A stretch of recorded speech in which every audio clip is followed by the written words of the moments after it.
महाराष्ट्रामध्ये लवकरच विधानसभेच्या निवडणुका आता जाहीर होतील आणि निवडणुका म्हटल्यानंतर निश्चितपणे प्रत्येक पक्ष आपापल्या परीने निवडून येण्याची क्षमता असणारे उमेदवार हे आपल्याला कसे मिळतील अशाबद्दलचा प्रयत्न त्या ठिकाणी करत असतात।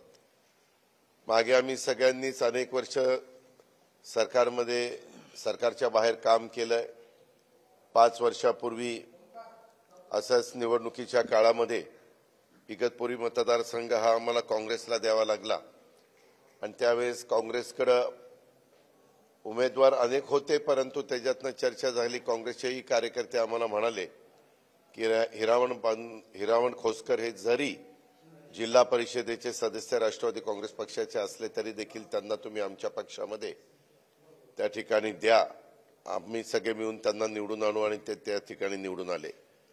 गेले 5 वर्ष काम करत असताना मी सगळ्यांनाच मदत करण्याचा प्रयत्न सातत्याने केला।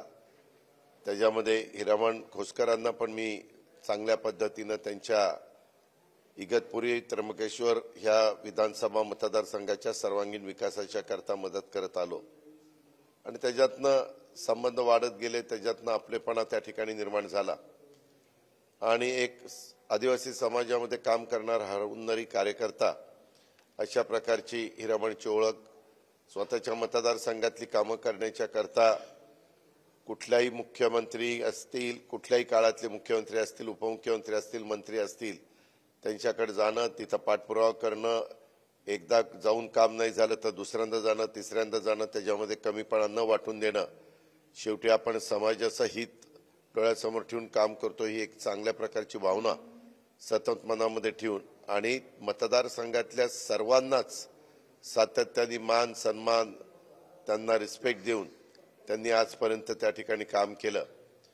मी आणि माझे सहकारी अनेकदा त्यांना सांगत होतो की बाबा तुम्ही आमच्याबरोबर या, आपण पुढे एकत्रपणे निवडणुकीला सामोरं जाऊ, परंतु त्यांनी मला सांगितलं की दादा जोपर्यंत माझ्या तालुक्यातले संदीपराव गुळवे असतील, संपतनाना सकाळे असतील, जनार्दन मामा माळी असतील, ज्ञानेश्वर लहाने असतील, उदय जाधव असतील, विनायकराव माळेकर असतील, जयराम धांडे, प्रशांत कडू, पांडुमामा शिंदे, ज्ञानेश्वर कडू असे अनेक मान्यवर, खूप जणांची मोठी यादी आहे, परंतु हे सगळे प्रमुख लोक म्हणून इगतपुरी आणि त्र्यंबकेश्वरचं राजकारण पाहतात, पहिल्यापासून पाहतात आणि त्यांनाही वाटतं की आपल्या भागाचा विकास व्हावा।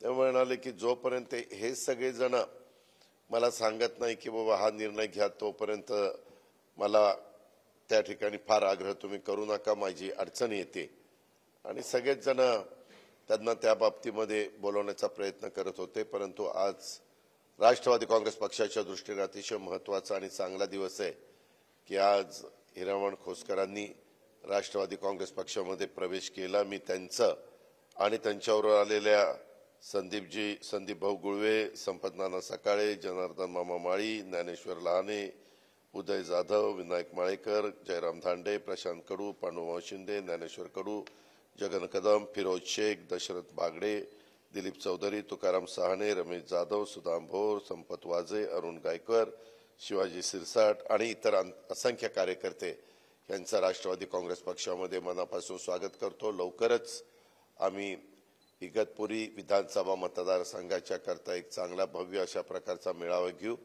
त्याच्यामध्ये पण तिथल्या जनतेला साधारण उद्याच्या पुढच्या 5 वर्षाच्या काळामध्ये आम्ही सगळेजण मिळून त्या भागातले अजून काही प्रश्न जे राहिलेले आहेत, जे आत्ताच चर्चा करत असताना समोर आले, त्याही प्रश्न सोडवण्याच्या करता आणि हा सगळे मान्यवर राष्ट्रवादीमध्ये आले, त्याच्यामध्ये जुना नवा वाद न घालता आम्ही सगळ्यांनाच त्यांचा मान सन्मान ठेवण्याचा प्रयत्न मी, माझा पक्ष आणि माझे सगळे प्रांताध्यक्ष सुनील तटकरे आणि इतर सर्वच मान्यवर त्या ठिकाणी करतील याबद्दल तीमात्र शंका कोणी मनामध्ये बाळगण्याचं कारण नाही, अशा प्रकारची विनंती मी सर्वांना ह्या निमित्तानं करतो। आणि खरोखरच मला एक माझा नवीन सहकारी राष्ट्रवादी काँग्रेस पक्षामध्ये, म्हणजे पूर्वीचा होताच पक्षात परंतु नंतर काँग्रेसमध्ये काँग्रेसचे आमदार म्हणून काम करत होते, आता पुन्हा राष्ट्रवादीमध्ये त्यांनी प्रवेश केला, त्याबद्दल त्यांचं आणि त्यांच्यावर आलेल्या सर्वांचं मी मनपूर्वक स्वागत करतो आणि इथून पुढच्या काळामध्ये अधिक चांगल्या प्रकारे इगतपुरी विधानसभा मतदारसंघाचा आपण सगळे मिळून कायापालट करू, सगळ्यांना न्याय देण्याचा प्रयत्न करू, सर्व धर्म समभाव ही भूमिका घेऊन सर्वांना त्या ठिकाणी योग्य पद्धतीचा आदर त्या ठिकाणी देऊ याची खात्री देतो. धन्यवाद. दादा, पण इतरही आमदार जे आहेत ते संपर्कात आहेत तुमच्या, त्यांचा कधी पक्षप्रवेश? आम्ही एक एक टप्प्याटप्प्याने त्या ठिकाणी घेतोय, कारण इतर पण कामं चाललेली आहेत. तुम्हाला माहिती आहे की आज 7 राज्यपाल नियुक्त आमदारांची नावं राज्यपाल महोदयांनी नियुक्त केलेली आहे. त्याच्यामध्ये ते बरेच दिवस पेंडिंगला काम पडलेलं होतं, परंतु ह्या राज्यपालांनी ते मनावर घेतलं. तो त्यांचा अधिकार असतो, त्या अधिकाराचा वापर त्यांनी त्या ठिकाणी केला. परंतु 12 न घेता 7 का घेतले काही कळायला मार्ग नाही. राहिलेले पण 5 आम्ही राज्यपाल महोदयांना भेटल्यावर विनंती करू की राहिलेले पण घ्या. ते एक प्रश्न आहे. बाकीच्याही संदर्भातले जे काही इतर, उद्या आमची एकत्र आम्ही प्रेस कॉन्फरन्स पण ठेवलेली आहे. एकनाथराव शिंदे, मी आणि देवेंद्रजींचं माझं बोलणं झालं. एकनाथरावांनी सकाळी तारीख दिली. उद्या मला वाटतं 2:30 वाजता ती प्रेस कॉन्फरन्स आहे. आणि प्रत्येक आता तुम्हालाही पत्रकार मित्रांना आमच्याकडनं पण बोलावणं येईल. असं काही मीडिया म्हणजे काही प्रवेशाचा असेल तर, समोरच्यांचा प्रवेशाचा असेल तर तेही त्यांच्या पद्धतीने बोलवतील. प्रत्येकजण आपलं संघटना वाढवण्याचा प्रयत्न करतील, तो त्यांचा प्रत्येकाचा अधिकार आहे. पण शेवटी जनता जनार्दन हे प्रमुख आहेत. त्यांना